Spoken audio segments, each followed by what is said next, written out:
Are you a franchisor, whether early or established, looking for tips and tricks and fresh new ideas on taking your franchise company to the next level? I'm Angela Cote, and I call myself a franchise growth catalyst. I use my experience having grown up in the world of franchising, spending many years on the franchisor side of the franchise relationship, lots of time out in the field supporting franchisees, and then 18 years myself as a multi-unit franchisee. I'm super passionate about creating transformational impact to help franchise companies grow. If you are looking for ideas, we talk about anything from franchisee recruitment, how to find the best franchisees that are going to be the top performers in your brand, to how to support them to really optimize their output. We are more than open to hearing ideas and questions and suggestions. So reach out to me at angela@angelacote.com. Alrighty, let's get started with the Franchise Growth Catalyst podcast. Hello, Angela Cote here, and I'm back with another episode of the Franchise Growth Catalyst podcast, the podcast where franchisors can find unconventional yet practical advice on how to improve franchisee profitability, create exponential growth, and of course, make franchising fun. Now, as you may know, my team and I host a variety of virtual roundtables for the franchise community, including the newly launched Franchise Business Coach Roundtables, which are off to a great start. Now, besides the opportunity to nurture fantastic relationships with our franchise friends, one of the great benefits is the opportunity for us to get to know the in-the-moment challenges that franchisors are facing. Now, this should come as no surprise to most people that one of the biggest challenges being talked about lately is the labor shortage that is affecting so many franchisees. In fact, not only are we consistently hearing about this challenge at all of our roundtables, including our marketing roundtable, where we've been brainstorming how to use marketing efforts to attract employee prospects for franchisees. But it's also something that comes up in our advising sessions with clients and our Play Bigger performance groups, which are our intimate mastermind groups for franchisors. Across the board, I am hearing franchisors talk about not being able to sleep at night and talk about being tempted to jump in and help their franchisees. And some actually have, gotten into the field. I'm hearing franchisors just want so badly to help their franchisees be successful and feeling stumped on, what to do. How can we help our franchisees find employees when there just aren't any out there and that people would rather stay home right now.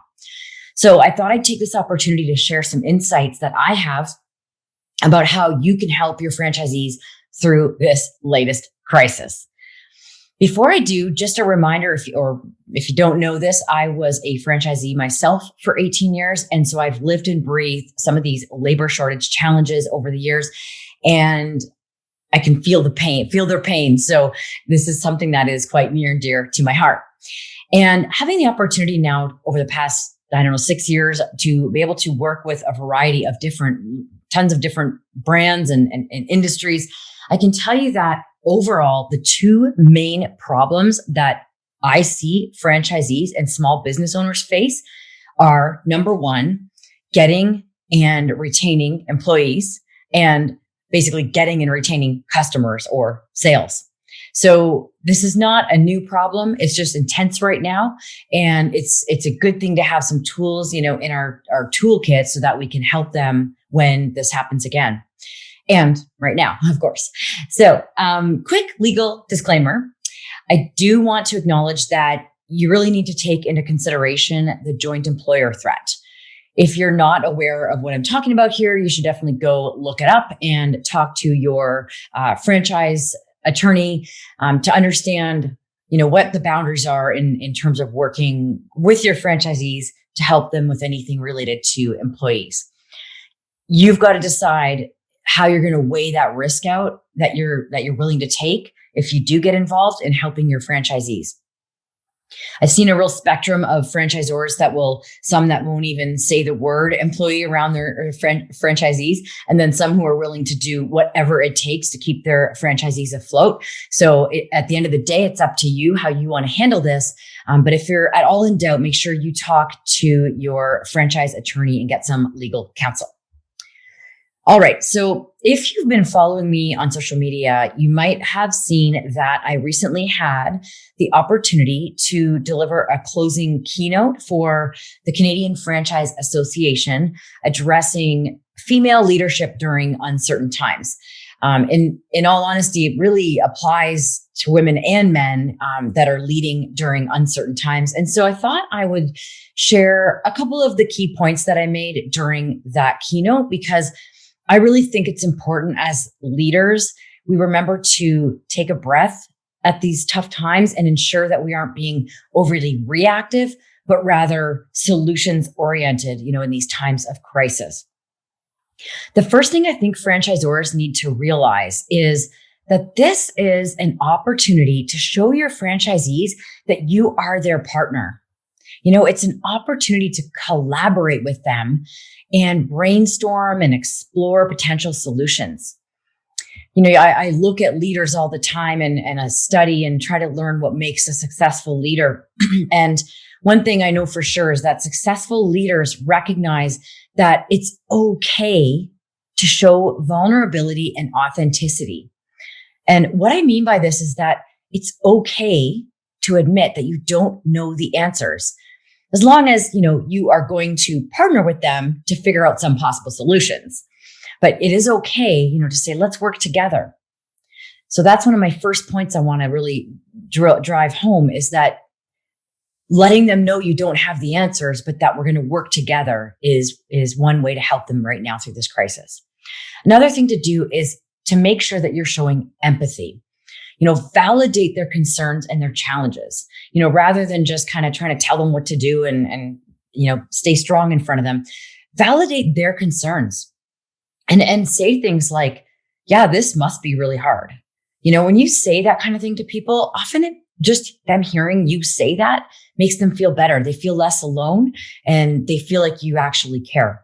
And if it helps, you can connect the dots to times that you've been through similar situations, say with your corporate location, to show them that you understand their pain. Like, talk about when there's been a labor shortage in the past and how did you get through it, or what tough things did you experience? How did you feel? It was hard, right? And maybe you broke down and maybe, you wanted to throw in the towel. So talk about that and show empathy. Now, next point I want to make is that, you may know that one of my favorite things to do when it comes to problem solving is to brainstorm as a group so that you can uncover creative ideas and solutions to problems. There's always, I find, more buy-in and feelings of empowerment when we work together to determine our action steps. Telling people what they need to do, it's just, who likes to be told what to do? And it often backfires, because if there's no buy-in, you just tell people what to do, they're unlikely to actually take that action. But if they do take action when you tell them what to do, it's also risky, because if it doesn't work, maybe they miss a step, they don't do it right, or they do exactly what you say, but it doesn't work in their market, they could end up blaming you, and it could shatter their trust in you and really tarnish the relationship. So I'm much more in favor of, bringing people together to brainstorm solutions, even if you know what to do. Let them come up with the solutions. And just people love, that opportunity to learn from each other. So if you do this virtually, there's a really cool tool that my team and I love on Google Drive that you can use called Jamboard. And if you're curious about that, feel free to send me a direct message and reach out. And so if you're going to do a brainstorming session, a super important component of successful brainstorming is to set the boundaries that we are not going to judge any of the ideas right now. We're just going to get ideas out, and we're going to get a little crazy if we have to. In having that openness, in that lack of fear of being judged, is when the ideas really get flowing and the creativity gets flowing. And that is when the best ideas come. Often somebody will put out something kind of a crazy idea and everybody will kind of laugh and then they'll go, but wait a minute, what if we, and then they modify it a little bit and all of a sudden they've got a brilliant idea. So let the ideas flow until you get all the ideas out. And then you can do an assessment. So leave that assessment piece till the end. And make sure that you recognize that in doing this, you're giving everyone a voice. And because people like, to have that voice into, solving problems and what they're going to do. You can do the one-on-one or do this brainstorming even one-on-one with a franchisee if for some reason it doesn't work for you to bring the group together. Definitely I always prefer it as a group, but if you need to do brainstorming one-on-one with a franchisee, that can be almost just as effective as far as getting ideas going. If you're a larger franchise system and you're doing a virtual brainstorm, you can break out into breakout rooms on Zoom. I'm sure by now everybody's learned that. Divide up into smaller groups and bring people together at the end to see all of the ideas and find out what happened. And then once people see that they have options and they realize they're not trapped, they often feel motivated and empowered to take action. I find it especially valuable if franchisees see their peers taking action, right? They hear their peers talking about something that worked. It just inspires them more to follow suit when they hear that from their peers. We all know that. Now, I mentioned the Play Bigger performance groups earlier.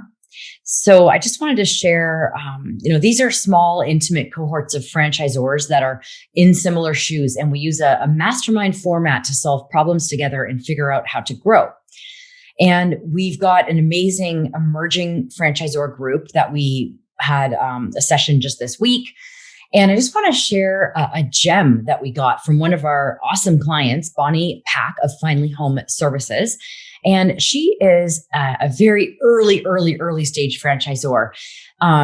It's kind of cool because I always say that, the best ideas aren't always from the established franchisors or people that have years and years in franchising.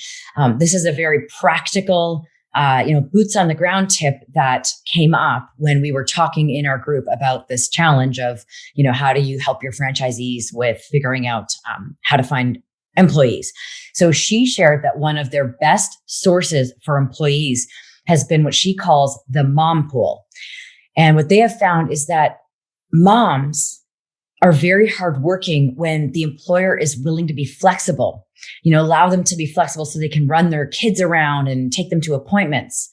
And the funny thing is, I remember this. This is how we really,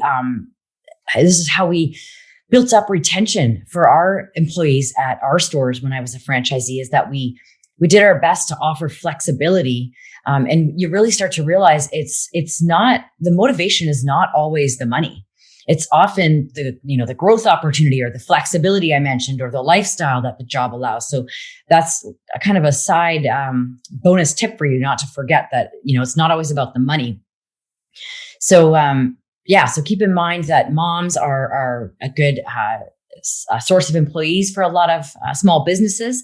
So if you do the Jamboarding session with your franchisees, be sure to slip in that idea of, finding some moms. So maybe they're in, private Facebook groups where there's all that trust built up at your kid's school or wherever else you can think of that moms hang out. So there you have it. A few tips for you on ways you can help your franchisees, just kind of circling back on, being okay to show vulnerability and authenticity, making sure they know that you might not have all the answers and that's okay because you're going to work together to figure it out. You're on this journey together. You're partnering. Don't be afraid to show empathy or not just don't be afraid. Make sure you show empathy and show them that you empathize that this is hard and that, this is a tough time. And then lastly, remember the value of bringing people together as a group. All right. Before we wrap up, if you're listening right now and you're an emerging franchisor with under about 100 units, I'd like to recommend that you come meet me and my team and I at the Springboard Emerging Franchisor Conference, which is coming up September 26th to 29th of this year, 2021, in Philadelphia. It's an awesome conference and a fantastic opportunity to learn and network with peers and industry experts and people that have been in your shoes. and just make great connections. Reach out to me if you want more information. And if you're ready to sign up and rock and roll, make sure you let them know when you sign up that you heard about the Springboard Emerging Franchisor Conference from your friends at AC Inc. Now, if you know me, you know I'm a stickler for key takeaways. I really intentionally, love the idea of being able to provide value, the content I create to provide real value that you can take action on immediately. So it would mean a ton to me to know what your key takeaway is right now after listening to this podcast. It would be awesome if you would write it in the comments wherever you ran into this podcast, or if you can't comment because you're listening on a podcast platform, then my ask to you today is just to take a quick minute to rate the podcast so you can help me get my message out to more amazing people like you. All right, so that is it for today. Now go be awesome.